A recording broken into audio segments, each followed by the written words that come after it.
ರಾಜ್ಯ ಕಾಂಗ್ರೆಸ್ನಲ್ಲಿ ಕುರ್ಚಿ ಕದನದ ಕಿಚ್ಚು ದಿನದಿಂದ ದಿನಕ್ಕೆ ಜೋರಾಗ್ತಾ ಇದೆ. ಇದರ ನಡುವೆ ಸಿಎಂ ಸಿದ್ದರಾಮಯ್ಯನವರು ಹೊಸ ದಾಳವನ್ನ ಪ್ರಯೋಗಿಸಿದ್ರ ಅಂತ ಹೇಳಿ.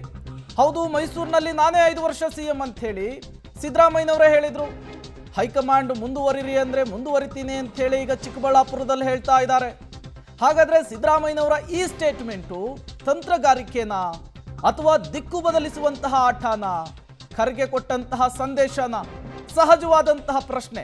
ಹಾಗಾದ್ರೆ ಬದಲಾಗೆ ಬಿಡ್ತಾ ಸಿಎಂ ಸಿದ್ದರಾಮಯ್ಯನವರ ಕ್ಲೈಮ್ ಅನ್ನುವಂತಹ ಕುತೂಹಲ ಮುನ್ನೆಲೆಗೆ ಬರ್ತಾ ಇದೆ. ಪರಿಸ್ಥಿತಿ ಜಟಿಲಗೊಳ್ತಾ ಇದೆ. ಚೆಂಡು ಹೈಕಮಾಂಡ್ ಅಂಗಳದಲ್ಲಿದೆ. ಈ ಸಂದರ್ಭದಲ್ಲಿ ಡಿಕೆ ಸಿದ್ದರಾಮಯ್ಯನವರು ಕೊಡುವಂತಹ ಒಂದೊಂದು ಹೇಳಿಕೆಯೂ ಕೂಡ ತುಂಬಾ ಇಂಪಾರ್ಟೆಂಟ್ ಆಗುತ್ತೆ. ಈ ಹೇಳಿಕೆಯ ಮೂಲಕ ಒಂದು ಮೆಸೇಜ್ ಪಾಸ್ ಮಾಡುವಂತಹ ಕೆಲಸವನ್ನ, ಹೊಸ ಸ್ಟ್ರಾಟಜಿಯನ್ನು ಪ್ರಯೋಗಿಸುವಂತಹ ಕೆಲಸವನ್ನ ಎರಡೂ ಬಣದ ನಾಯಕರುಗಳು ಕೂಡ ಮಾಡ್ತಾ ಇದ್ದಾರೆ. ಹಾಗಾಗಿಯೇ ಸಿಎಂ ಸಿದ್ದರಾಮಯ್ಯನವರು ಚಿಕ್ಕಬಳ್ಳಾಪುರದಲ್ಲಿ ಹೈಕಮಾಂಡ್ ಜಪ ಮಾಡಿದ್ದು, ಅವ್ರ ಪರ್ಮಿಷನ್ ಕೊಟ್ಟರೆ 5 ವರ್ಷ ಮುಂದುವರಿತೀನಿ ಅಂತ ಹೇಳಿದ್ದು ಕುತೂಹಲ ಕಾರಣವಾಗ್ತಿದೆ. ಮತ್ತಷ್ಟು ಡೀಟೇಲ್ಸ್ ಕೊಡ್ತಾರೆ. ರವೀಶ್ ನೇರ ಸಂಪರ್ಕದಲ್ಲಿ ಜಾಯಿನ್ ಆಗಿದ್ದಾರೆ. ರವೀಶ್, ಸಿಎಂ ಸಿದ್ದರಾಮಯ್ಯನವರನ್ನ ತುಂಬಾ ಹತ್ತಿರದಿಂದ ಬಲ್ಲವರಿಗೆ ಗೊತ್ತು, ಅವರು ಅಷ್ಟು ಈಸಿಯಾಗಿ ಜಗ್ಗುವಂತಹ ಜಾಯಮಾನ ಅವ್ರದ್ದಲ್ಲ ಅಂತ ಹೇಳಿ. ಇಷ್ಟು ದಿನ 5 ವರ್ಷ ನಾನೇ ಸಿಎಂ ಅಂತ ಇದ್ದವರು ಇದ್ದಕ್ಕಿದ್ದ ಹಾಗೆ ಗೇರನ್ನ ಚೇಂಜ್ ಮಾಡಿದ್ದಾರೆ, ಹೈಕಮಾಂಡ್ ಜಪ ಮಾಡ್ತಾ ಇದ್ದಾರೆ. ಇದೇನು ಹೊಸ ಸ್ಟ್ರಾಟಜಿನ ರವೀಶ್? ಪ್ರೇಮ್, ಈ ಮೊದಲೇ ಹೇಳದಂತೆ ಮುಖ್ಯಮಂತ್ರಿ ಸಿದ್ದರಾಮಯ್ಯರು ಅಷ್ಟು ಈಸಿಯಾಗಿ ಯಾವುದನ್ನು ಕೂಡ ತೆಗೆದುಕೊಳ್ಳೋದಿಲ್ಲ.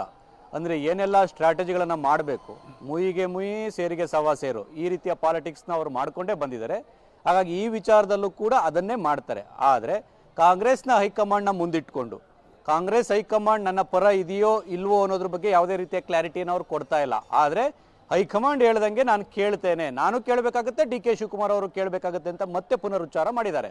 ಅಂದರೆ ಎಲ್ಲ ಒಂದು ಕಡೆ ಮಲ್ಲಿಕಾರ್ಜುನ್ ಖರ್ಗೆ ಅವ್ರನ್ನ ಭೇಟಿಯಾದ ಬಳಿಕ, ಯಾಕೆಂದರೆ ಮಲ್ಲಿಕಾರ್ಜುನ್ ಖರ್ಗೆ ಅವ್ರು ನಿನ್ನೆ ಒಂದು ರೀತಿಯಲ್ಲಿ ಸ್ಪಷ್ಟವಾಗಿ ಹೇಳಿದ್ದಾರೆ, ಅಂದರೆ ಈ ಬಗ್ಗೆ ಇಲ್ಲೇನು ಡಿಸೈಡ್ ಆಗೋದಿಲ್ಲ, ಏನೇನಿದ್ರು ಕೂಡ ಡೆಲ್ಲಿ ಅನ್ನೋ ಸಂದೇಶವನ್ನು ನಿನ್ನೆ ಅವರ ಹೇಳಿಕೆಯಲ್ಲಿ ಸೂಕ್ಷ್ಮವಾಗಿ ಗಮನಿಸ್ಬೋದಾಗಿದೆ. ಇಂಥ ಸನ್ನಿವೇಶದಲ್ಲಿ ಖರ್ಗೆ ಅವ್ರ ಜೊತೆ ಮಾತನಾಡಿದಂಥ ಸಂದರ್ಭದಲ್ಲಿ ಏನಾದರೂ ಸುಳಿವು ಅಥವಾ ಸಂದೇಶ ಏನಾದರೂ ಸಿಕ್ಕಿ ಸಿದ್ದರಾಮಯ್ಯನವರು ಈ ರೀತಿ ಟರ್ನ್ ತೆಗೆದುಕೊಂಡ್ರು, ಅಥವಾ ಇದು ಸ್ಟ್ರಾಟಜಿಯ ಒಂದು ಭಾಗ, ವಿರೋಧಿಗಳನ್ನು ಇದೇ ರೀತಿ ಒಂದು ರೀತಿಯಲ್ಲಿ ದಿಕ್ಕು ತಪ್ಪಿಸುವಂತಹ ಕೆಲಸವನ್ನು ಮಾಡೋದ್ರ ಮೂಲಕ ನಮ್ಮ ಸ್ಟ್ರಾಟಜಿ, ನಮ್ಮ ನಡೆ ಏನಿದೆ ಅದನ್ನು ಕಂಟಿನ್ಯೂ ಮಾಡೋಣ ಅಂತ ಏನಾದರೂ ಸಿದ್ದರಾಮಯ್ಯವ್ರಿಗೆ ಅನಿಸಿರ್ಬೋದೇನೋ. ಆ ಕಾರಣಗಳಿಗೋಸ್ಕರವಾಗಿ ಮೈಸೂರಿನಲ್ಲಿ ಕೊಟ್ಟಂತಹ ಹೇಳಿಕೆ ಮತ್ತು ಇವತ್ತು ಚಿಕ್ಕಬಳ್ಳಾಪುರದಲ್ಲಿ ಕೊಟ್ಟಂತಹ ಹೇಳಿಕೆ ಕೂಡ ವಿಭಿನ್ನವಾಗಿರ್ತಕ್ಕಂಥದ್ದು. ಕಡೆಗೆ ಒಂದು ರೀತಿಯಲ್ಲಿ ಇಲ್ಲಿ ಧರ್ಮ ಸಂಕಟಕ್ಕೆ ಸಿಲುಕೋದು ಕಾಂಗ್ರೆಸ್ನ ಹೈಕಮಾಂಡೇ.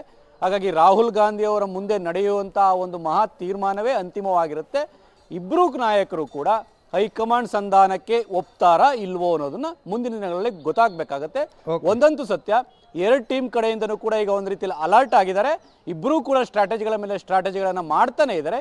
ಯಾರ ಸ್ಟ್ರಾಟಜಿ ವರ್ಕೌಟ್ ಆಗುತ್ತೆ ಕಾದ್ ನೋಡಬೇಕು. ಪ್ರೇಮ್, ರವೀಶ್ ಹಾಗೆ ಸಂಪರ್ಕದಲ್ಲಿರಿ, ಮತ್ತಷ್ಟು ಡೀಟೇಲ್ಸ್ ನಿಮ್ಮಿಂದ ಪಡಿತಾ ಹೋಗ್ತೀನಿ.